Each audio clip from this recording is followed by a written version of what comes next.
dawn seemed to have forgotten to rise on that stretch of road. The sky was a heavy shadow, stitched together by gray clouds, and the wind carried the sweet smell of wet earth. There, amidst the silence broken only by the dry rustling of leaves, a dog advanced. Every step was a little battle. The fur, once golden, was now mixed with the dust from the long journey. The paws, cracked and dirty, left unstable marks on the soft floor. But the eyes, the eyes carried something intact, something that neither the rain nor tiredness could erase. A promise. He ran not out of hunger nor out of fear. He ran like someone who remembers. He ran like someone who needed to get there. In their movements there was the urgency of those who love and the resignation of those who know that time is running out. His name, lost in the winds, still echoed somewhere far away. Thunder. And on that day, which seemed like all the others, he was about to prove that some encounters do not obey the logic of maps nor the weight of years, because there are promises that are born in the invisible. And Thunder, even without understanding human words, carried a promise as old as the heart that beat rapidly in his chest. And so it was, with the whole world conspiring against him, that he moved forward, not knowing that at the end of the road what awaited him was much more than a simple reunion. It was the silent answer to everything that could never be said. On the side of a road forgotten by progress, there was a house that seemed to have stopped in time. The walls, faded by the sun and rain of so many seasons, held memories that only silence dared to touch. There lived Mr. Anselmo, a man with deeply sad eyes like ancient lakes where the water has already become accustomed to the absence of storms. He spent his days sitting at the same window, the wood of the chair creaking slightly under his thin, patient weight. In his worn hands, an aged photograph, a smiling young man, hugging a dog with light fur and radiant eyes. The image trembled slightly between his fingers, not because of the wind, but because of the constant small tremor that age had brought to it as a legacy. It was more than a photograph. It was a fragment of a time where there was laughter, movement, company. Since his wife had left. Silently, like someone who doesn't want to wake up the person who stays behind, Anselmo had learned to live with solitude like someone learning to tame a large, patient beast. He spoke little. He listened even less. And her heart, once so eager for bonds and promises, now shrank back, fearful like a wounded animal that knows well the price of love. Mornings were all the same for him. The kettle whistling on the old stove, the smell of coffee invading the empty kitchen, the crackling of the old radio telling stories he no longer listened to. In the afternoons, a slow parade of clouds over golden fields, which he watched from the window without expecting anything. And the nights. Oh, the nights were long and merciless, bringing broken dreams and the memory of absences that weighed like stones. Mr. Anselmo didn't know it, but at that very moment, while he held the photograph and murmured a silent prayer to no one, something moved in the distance. Something that smelled like rain and hope. Something that came to meet him, crossing lands and fears, to rescue that which he no longer dared to believe still existed. The invisible bond between two souls that never ever forget each other. That afternoon, the sky seemed to have changed its mind. The clouds, previously thick, began to open slowly, like hesitant curtains before a spectacle that no one dared to interrupt.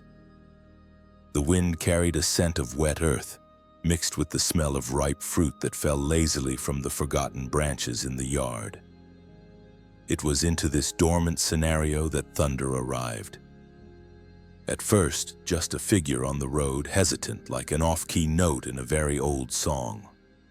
Then the sound, the soft shuffling of tired paws, barely audible but somehow touching the soul of someone who had forgotten what it was like to hear the call of life. Mr. Anselmo, as always, was at the window. It wasn't about hope anymore. It had been a long time since he had hoped for anything. It was just habit, maybe stubbornness.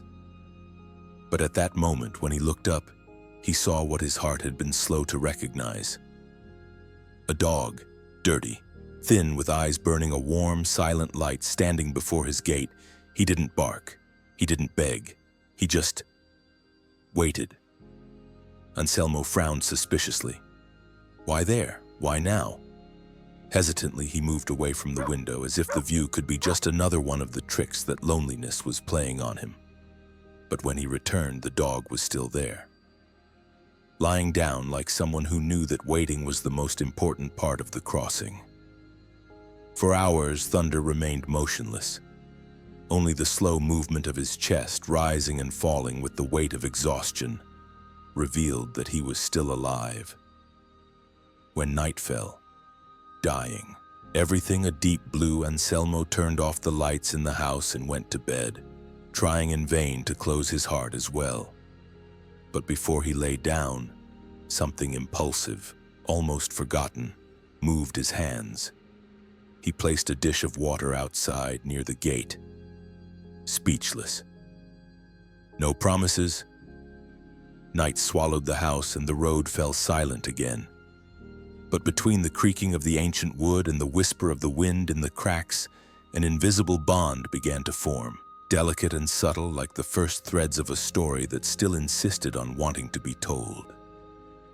The following days passed with the slowness of someone who is no longer in a hurry.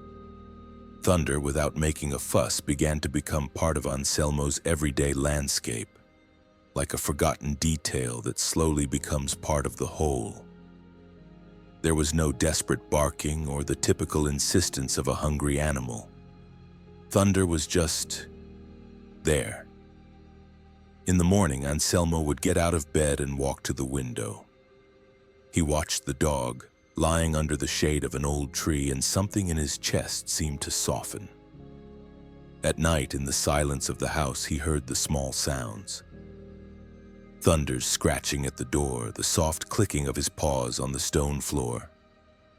Anselmo wasn't sure why he left him there, but a part of him knew. It was easier to ignore the presence of a dog than to face the emptiness that stretched throughout the house. The first signs of change were subtle, almost imperceptible. The dog didn't seem to bother him, but his presence was invading the spaces of Anselmo's life, one little piece at a time. He began to leave his plate of food aside at night, and the water that was once a simple courtesy became a small obligation. At first, Thunder looked at him with deep patience, as if he knew that every beginning needs time to blossom. As the days went by, Anselmo began to pay attention to Trovão in a different way. His movement, the way he looked at him with eyes that seemed to understand more than any word spoken. Something there felt so familiar, but he couldn't put his finger on it. Little by little, an imperceptible change began to take place in Anselmo, something he was reluctant to admit. As the mornings grew longer, he would leave the window open a little wider just to hear the sound of the wind rustling the leaves of the tree where Thunder rested. When he went out to the small vegetable garden, a subtle smile appeared on his lips when he saw the dog lying in the sun, unhurriedly, as if peace was something he had finally achieved. In those moments, a part of Anselmo felt a connection, an invisible thread being stretched between him and the dog. But another part held back, refusing to believe that it could be more than a passing comfort. He asked himself, why is he here? What does he want from me? And in an impulse he couldn't explain, he began to approach the dog in a way he had never imagined doing. It was a silent approach, without promises or grand gestures, just a look shared by both of them. And in those moments, something in Anselmo began to open up. It was a small but significant crack in the wall built by pain and grief. Maybe it was just the need to not be alone, or maybe it was more. Thunder somehow seemed to wait without haste, without charging anything. He was just there, present with a quiet wisdom, as if he knew that time, more than any words, was the key to healing. Coexistence, even if silent, was already beginning to shape the two souls in a subtle way. And in the quiet of that house, what once seemed to be just a passing companion slowly became something deeper, almost imperceptible but real.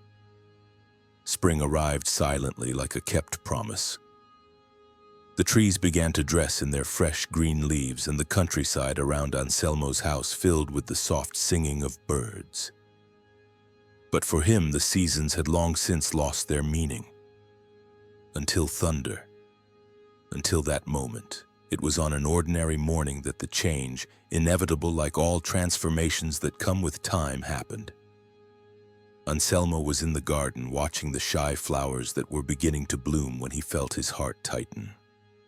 A feeling of tiredness, not tiredness from everyday tasks, but something deeper, suddenly enveloped him.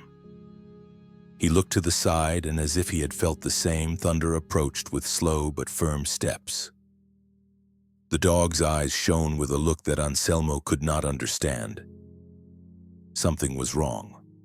Thunder, once so full of calm energy, now looked exhausted, as if he were carrying the weight of something he didn't want or couldn't understand. He stopped in front of Anselmo, looking at him with an intensity that made his stomach turn. Thunder's gaze was strange, no longer the unshakable peace he knew, but a quiet urgency, as if he were trying to convey something deep and irreversible. Anselmo crouched down, his hands shaking slightly, and touched the dog's fur. There, in the gentle touch, he realized. It was as if time itself was in ruins, the pain slowly rising in his chest and the feeling of an inevitable end filling the air. Something was wrong, something in Thunder's heart. Suddenly, Thunder walked away slower than usual. He looked at Anselmo one last time, as if he were saying something without words, without gestures. With one last look, he turned and began walking, once again following the path of the road. Those paws, once firm and determined, now seemed to hesitate, as if he were trying to gather his last strength to follow a destiny that he knew was his. Anselmo stood still for a moment, feeling something very deep inside him. He didn't fully understand what was happening, but a part of him knew. This wasn't a simple goodbye. It was the completion of a cycle. That dog who had brought his silent presence into her world was now leaving, but not without leaving something with him. He tried to call out to him, but his voice seemed to fail. Thunder, with his silent dignity, did not look back. At that moment, Anselmo understood with a clarity that hurt. What Trovão had come to do there was not just to be company. He had become the bridge between the emptiness that Anselmo carried and the possible relief that only love could bring. With a heavy heart but filled with inexplicable gratitude, Anselmo watched Thunder leave, and as if the dog knew his mission was complete, he moved on, disappearing into the vastness of the road. It was in that moment, as the sun began to hide behind the clouds, that Anselmo understood that what he had found, what he had received, was not just a dog. It was the opportunity to heal, to rediscover love, and in some ways, the very meaning of life.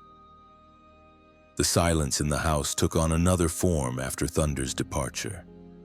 Anselmo, now alone, seemed more present than he had ever been, as if the emptiness around him had, paradoxically, the power to make him more complete. The wind that before only brought the echo of loneliness now whispered in his ears like a soft melody that carried the echo of something greater, something he could not touch, but that he felt in every fiber of his body. He spent the next few days walking slowly, touching the old photograph with more affection than before. The pain of loss, which had initially paralyzed him, began to transform. No longer a burden, but a sweet and gentle longing, which invited him to look at the past not with regret but with gratitude.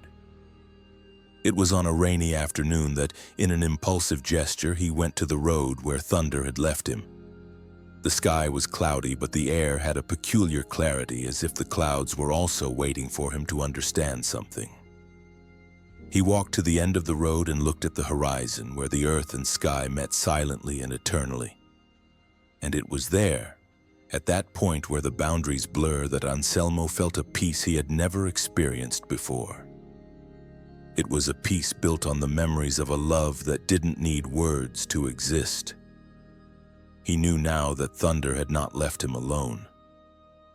The dog, in his quiet dignity, had fulfilled his mission, not only bringing comfort and companionship, but reminding her what it was to live again, to feel again, to love again. The sun, now setting on the horizon, dyed the sky a golden, almost mystical color, as if the universe itself was thanking for the silent lesson that had been given. Thunder, although physically absent, had left his mark forever, and Anselmo now carried that mark with him like an invisible thread that united them beyond time and distance. That night, as he gazed at the stars, Anselm realized something that touched him deeply. True transformation doesn't just happen when we meet someone, but when we are able to open ourselves to what is unexpected, to what comes without explanations, without promises. He smiled at the sky, as if he was sharing a secret with the stars. He didn't know where Thunder was now, but he felt his presence in every beat of his heart. And for a brief moment, the pain of losing what he loved most turned into something greater. A gratitude for the journey, for the experience, for the love that would never be forgotten. The story of Thunder, of the dog who ran 40 kilometers to say goodbye, was not about the departure, but about what he left behind.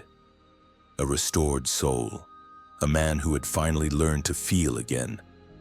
And deep down, Anselmo knew, not everything we leave leaves a void. Some goodbyes are actually the beginning of a new life. If this story touched your heart, just imagine how many more are still to come.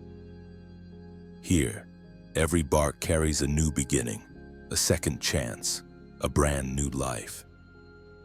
If you believe in the power of dogs to change destinies, like mine, like yours, then subscribe to the channel and leave a like, because together we'll share stories the world needs to hear and feel.